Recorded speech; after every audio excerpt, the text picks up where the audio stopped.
بسم الله الرحمن الرحيم. ازيكم يا حبايبي؟ عاملين ايه؟ اهلا بيكم في وصفه جديده من وصفات العيد. زي ما اتفقت معاكم ان انا هعمل لكم البيتي فور. مقادير البيتي فور دلوقتي، معلش صوتي تعبان شويه لان فعلا ما ظهرتش بقالي كام يوم لان كان عندي برد شديد. نبتدي بالوصفه.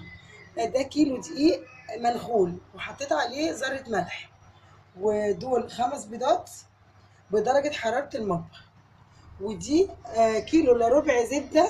اي نوع الزبده اللي ترتاحي لها هتجيبيها، وهي كانت في التلاجة مبرده. ودوت كيسين فانيليا، بيض يعني فانيليا. ودول حوالي 300 جرام سكر بودره، او كوبايه ونص. هنبتدي دلوقتي في اضافه المقادير، نبتدي واحده واحده كده. دلوقتي هنحط الزبده المبرده في الاول كده، واحده واحده كده. نحط الزبده،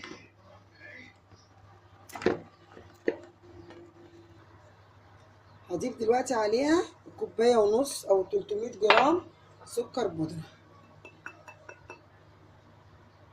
ودلوقتي هضرب بالمضرب الكهرباء كده واحده واحده لغايه ما ادوبهم في بعض واحصل على قوام كريمي.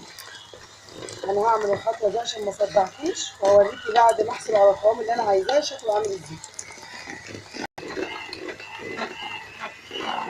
كده خلاص انا شايفاها كده بقت حلوه قوي. ايه رايك كده؟ هنبتدي بقى نضيف ايه دلوقتي؟ هنضيف البيض بيضه بيضه مع الخفق. هحط بيضه الاولانيه واخفق،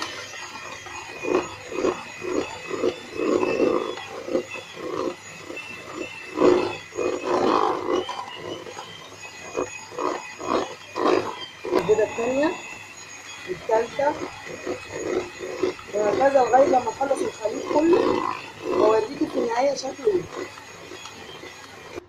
دلوقتي نضيف الفانيليا كده، نحط كيسين عشان ما يبقاش فيه ريحه زفره للبيض خالص. وفانيليا دريم عن تجربه تحفه جميله جدا جدا. وهخلي الخفق على مهلي وعلى سرعه متوسطه كده، وبعدين هتشوفي هعمل ايه. حلو. بس بقى الخليط بقى عامل ازاي؟ كريمي وجميل جدا والبيض اختفى. هبتدي انزل بالدقيق عليه حبه حبه واخلط كده، واخلط المقادير.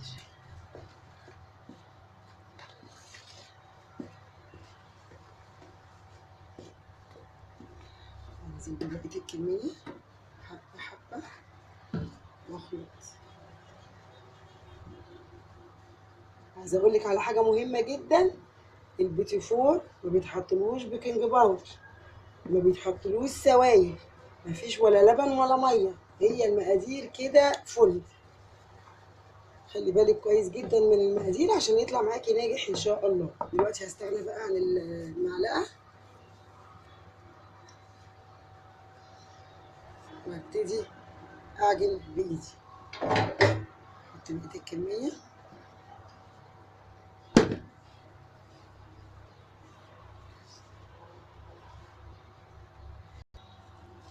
ودي كده شربت كل كميه الدقيق.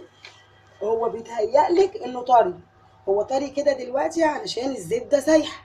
احنا لازم نريحه في التلاجة حوالي تلت ساعة نص ساعة عشان السمنة الزبدة تجمد فيه. بعد كده هنقدر نشكله بسهولة جدا، وهنوريك التشكيل بتاعه بس بعد ما نريحه في التلاجة حوالي نص ساعة. دلوقتي عدى على قعدته في التلاجة نص ساعة. هبتدي بقى اشكله بالمكنة، هوريكي ازاي اشكله بالمكنة، وازاي لو ما عنديش مكنة اقدر ان انا اشكله بطريقة تانية وبرضه هيديني نفس النتيجة ان شاء الله.